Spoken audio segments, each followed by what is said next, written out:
नमस्कार, घटना चक्र बुक वीडियो के इस शैक्षणिक मंच पर आपका स्वागत है।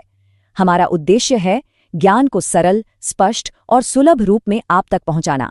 आइए आरंभ करते हैं अध्ययन और सफलता की इस यात्रा को। भारत में हर साल लाखों बच्चों और गर्भवती महिलाओं का स्वास्थ्य जानते हैं किस पर निर्भर करता है?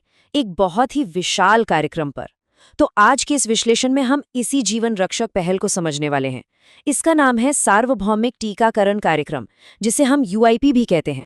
तो चलिए बिना देर किए सीधे मुद्दे पर आते हैं और सबसे पहले ये समझते हैं कि ये कार्यक्रम आखिर है क्या, और हाँ, ये इतना जरूरी क्यों है।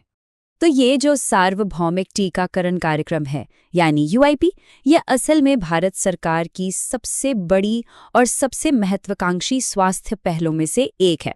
और इसका मकसद बिल्कुल सीधा और साफ है, वो ये कि रेगुलर टीकाकरण सत्रों के जरिए उन खतरनाक बीमारियों से सुरक्षा दी जाए जिन्हें वैक्सीन से रोका जा सकता है। और पता है, ये दुनिया के सबसे बड़े सार्वजनिक स्वास्थ्य कार्यक्रमों में से एक है। सोचिए, इसकी पहुंच करोड़ों लोगों तक है। चलिए अब थोड़ा पीछे चलते हैं और देखते हैं कि इस इतने बड़े कार्यक्रम की नींव आखिर रखी कैसे गई, इसकी कहानी क्या है। तो अब सवाल ये उठता है कि ये सब शुरू कब और कैसे हुआ। इसकी कहानी कोई नई नहीं है, बल्कि दशकों पुरानी है। और इसकी शुरुआत हुई थी एक बहुत ही छोटे लेकिन जरूरी कदम से। देखिए, इस कार्यक्रम की जड़ें मिलती हैं 1978 में। तब इसे विस्तारित टीकाकरण कार्यक्रम यानी ईपीआई के नाम से शुरू किया गया था। लेकिन ये इतना कामयाब रहा कि सिर्फ 7 साल बाद यानी 1985 में ये फैसला लिया गया कि भाई इसे सिर्फ शहरों तक ही क्यों सीमित रखें, इसे तो पूरे देश में फैलाना चाहिए। और बस इसी बड़े विस्तार के साथ इसका नाम भी बदल गया और ये बन गया सार्वभौमिक टीकाकरण कार्यक्रम यानी हमारा यूआईपी।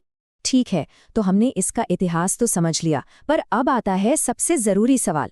आखिर ये प्रोग्राम सुरक्षा देता किसको है? कौन है वो लोग जिन्हें इसका सुरक्षा कवच मिलता है? तो सबसे पहले और सबसे जरूरी, यूआईपी का फोकस होता है गर्भवती महिलाओं पर। और इसके पीछे एक बहुत बड़ी वजह है। वजह यह है कि माँ और होने वाला बच्चा दोनों ही टेटनस जैसी जानलेवा बीमारियों से सुरक्षित रहें, क्योंकि ये बीमारियां जन्म के समय एक बहुत बड़ा खतरा बन सकती हैं। और गर्भवती महिलाओं के बाद जो दूसरा सबसे बड़ा समूह है, वो हैं बच्चे। जाहिर सी बात है, बचपन में जो टीके लगते हैं ना, वो उन्हें डिप्थेरिया, पोलियो और खसरा जैसी कितनी ही खतरनाक बीमारियों से समझिए पूरी जिंदगी के लिए सुरक्षा दे देते हैं। तो इन दो सबसे संवेदनशील समूहों का स्वास्थ्य पक्का करना, बस यही इस कार्यक्रम का पूरा फोकस है। तो इसका जो काम करने का तरीका है ना, वो बहुत ही सिंपल है लेकिन उतना ही असरदार। होता क्या है कि नियमित तौर पर टीकाकरण सत्र लगाए जाते हैं और इन सत्रों के जरिए यूआईपी इन सबसे जरूरतमंद समूहों को उन बीमारियों से बचाता है जिन्हें वैक्सीन से पूरी तरह रोका जा सकता है।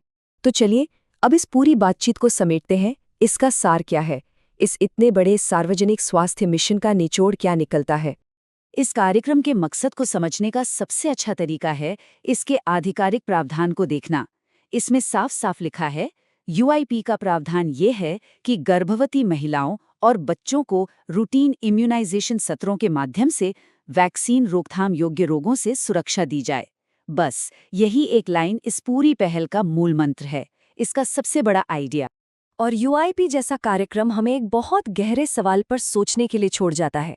वो ये कि एक स्वास्थ्य कार्यक्रम सिर्फ बीमारियां ही नहीं रोकता, बल्कि वो आने वाली पीढ़ियों का भविष्य कैसे सुरक्षित करता है, उन्हें मजबूत कैसे बनाता है। तो इसी सवाल के साथ आज का ये विश्लेषण यहीं खत्म करते हैं।